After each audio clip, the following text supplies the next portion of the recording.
筹拍侠女的时候，并没有料到侠女的拍摄时间是那么长，前后是3年06天。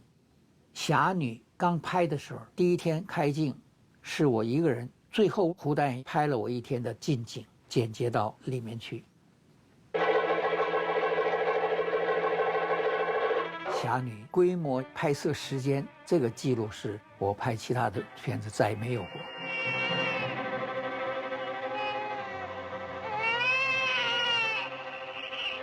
自己自愿做演员的哈，在年龄上我也已经跟他们有所区隔，因为胡导演拉我进这个电影圈的时候，那个时候我已经30出头，那个时候我跟着一位药学教授做他的研究助理，待遇还不算很差。胡导演在一个宾果店看到我的时候，才跟我谈，说，你想不想做演员？那我不认为我自己适合，但是停顿了一下之后，我说，胡导演，你如果认为我可以的话嘛，那我就试试看。这样的情况，胡导演让我填报名表，跟那个其他招考新人一样的，经过实境签约。反正我这2下子你也看见了。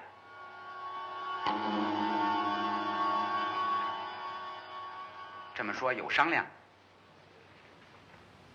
有商量。他拍《龙门客栈》之前，我除了胡导演找老师给我们上过表演课之外，我没有对表演的这方面的接触啊。但是经过《龙门客栈》的这个一部戏的经验之后呢，我想我能够符合胡导演的要求了。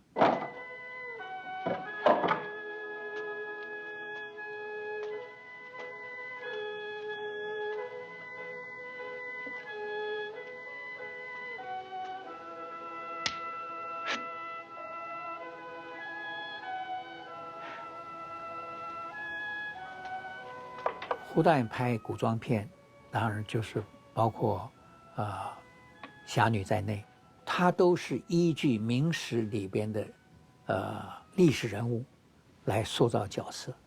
比如说侠女，她是依据《聊斋》的一段故事来改编的，其他的角色依据他对明史的研究，从里面把真实的人物放在这个侠女的这个剧本里面。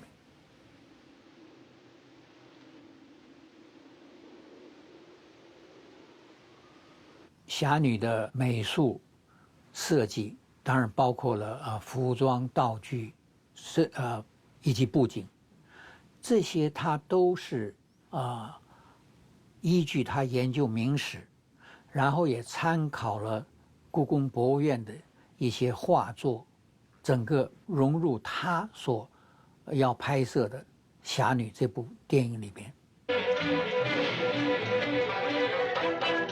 他选景，甚至连外景的情况都要没有经过人工的山石河川，感觉上不是现代的。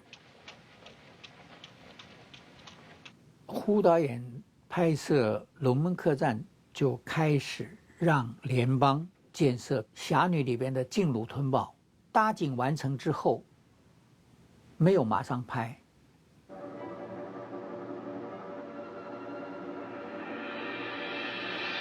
因为它是外搭，因为它经过风吹雨打日晒，经过一年以上的时间，它自然已经就旧了。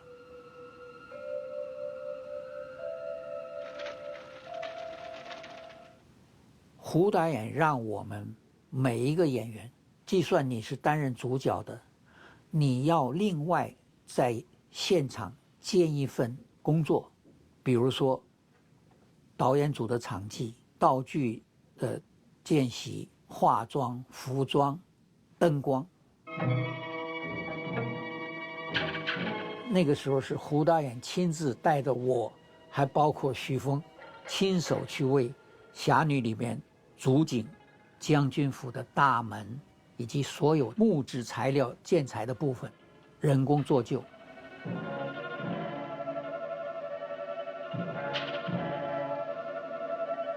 我们就是火烧的情况，把那个大门表面用喷灯去烧，再用金属的刷子烧焦的部分把它刷掉，然后呈现出来就是木材的那个纹路。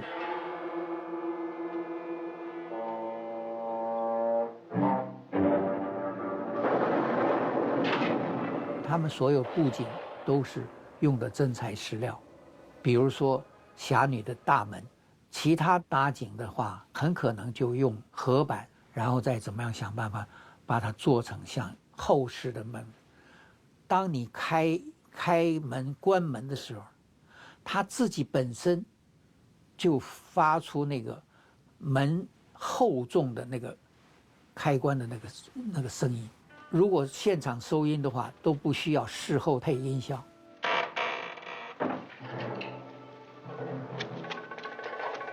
因为感光度的关系，在拍外景的时候必须太阳连戏才继续拍，所以常常因为天气不好，一个镜头都没拍的情况都有。为了要连戏，要品质。拍侠女进入屯堡路上，特别有种芦苇草作为景致。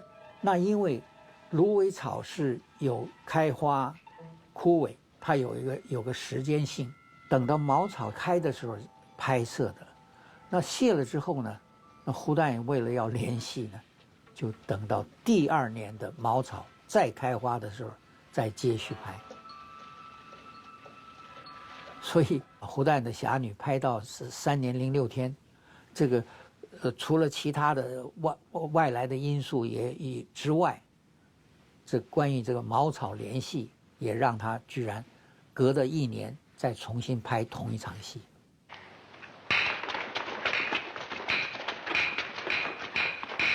胡导演他在龙客栈也好，在这个侠女的这个打斗的戏的部分，确实能够看得到京剧的影子。看着呢。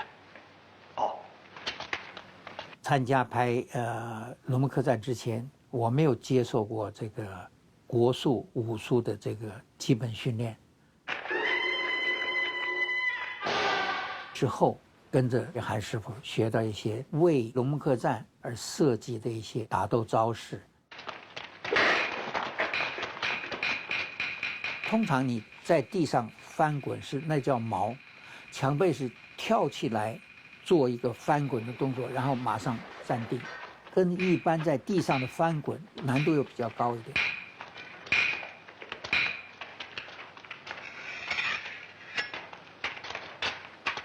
有些戏通常打斗一定是练习到很熟练的，让胡导演很满意的程度才去正式拍摄。但是非打斗戏，就说所谓一般文戏它并没有好像要模仿京剧的这些身段表达。您多指教，这都是你的手笔。画的不成样子。很好。您要不要画张像？他虽然拍的是古装戏，但是他表达的方式应该是比较生活化的，绝对不是戏剧化的。比如说他的对白绝对是口语化、生活化。公子贵姓啊？欧阳年。但是现代化我们有太多的这些新的名词，他绝对不碰，他绝对考虑到时代年代。公子一路上辛苦了。怎么？穷乡僻壤，这儿的人差不多我都认识。哦，我刚到，你一直都住在这里？是。请您把帽子。在侠女筹拍的时候，胡导演为我跟徐峰找了一位古琴的老师。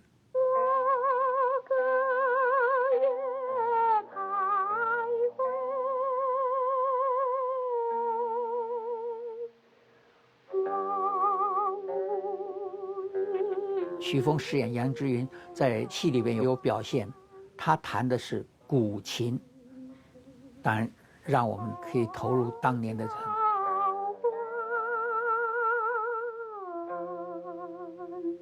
另外，因为顾醒斋在《侠女》里边就绘画为生嘛，胡导演特别请了一位国画的，所谓专画人画的一位王老师来指导我，让我到他的画室里边去了，学习一些基本的程序知识。哎，我想请教你点事情。我曾经3次到王老师的画室去看他，从基本上如何画人像的这个手法、姿势啦，这些步骤去了解。不太干净。神鬼这东西，信则有，不信则无。然后呢，现场这个时候胡导演又示范了，因为胡导演本身他会画画，所以在我这个顾醒斋这个角色替欧阳年画画的时候，他又从基本上又在指导一次。徐峰刚开始拍《侠女》的时候只有17岁，当然拍到3年之后也有不同了。他虽然曾经在《龙门客栈》里边饰演于氏三兄妹的姐姐，但是没有跟我有任何对手戏。为什么应该比较有默契呢？因为我们同时大概在拍龙门客栈之前，我们有上了将近3个月的课，上午动作方面，下午呢是表演方面课。所以因为我们大概同时上课的情况下，当我们一起主演《侠女》的时候，应该那个默契很容易契合。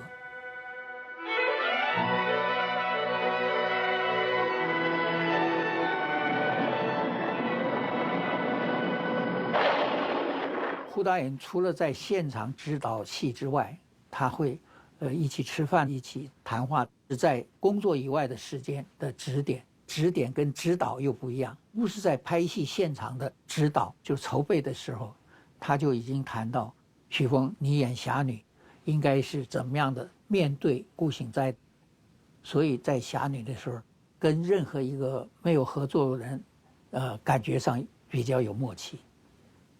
我们在拍侠女的时间，他会利用拍戏以外的时间放映毛片，包括 NG、OK 的毛片，给演员、工作人员来看，让你了解前面所拍摄的 NG 的地方是怎么样不对 ，OK 了又是怎么样。这个大概又是胡导演特有的。我在拍任何导演的其他的戏的时候，都没有这个情况。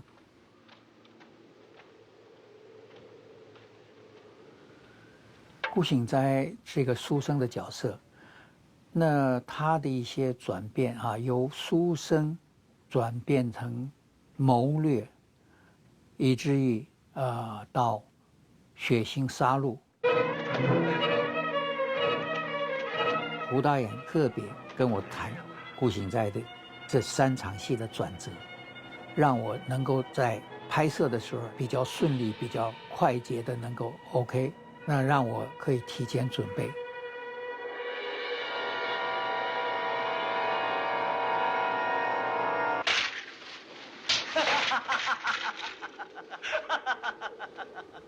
尤其笑的部分，会让饰演顾醒斋的我觉得是很累，因为那个完全是一种狂傲，一种那个得意。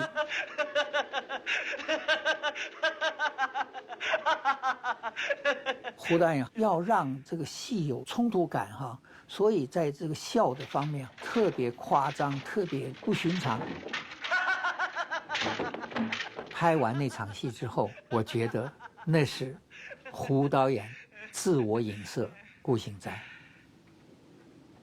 通常一个作家如果写一个小说的话，常常就作家本身影射也好，投入也好，作为男主角或者女主角，侠女顾影在这个表演里边，应该是他的一些欲望，他的一些希望，他的一些表现。侠女不应该剪成上下2集，中间有个间断，不容易连接。上集完成之后，夏季还不晓得什么时候接着上，就先抢先的上映。夏季离上季中间隔了1年4个月，观众都冷掉了。我的看法，所有的剧情片，不要说是什么武侠片，就是一般的文艺片，都不宜太长，票房也就会不好。所以胡导演的《侠女》夏季上片，票房也是不理想。倒是隔了2年之后，胡导演把它剪接成1集，在坎城得到一个技术大奖。当然我们是非常高兴，因为胡导演是在世界3大影展之一的坎城华人导演第1位得奖者，当然我们也与有荣焉呢。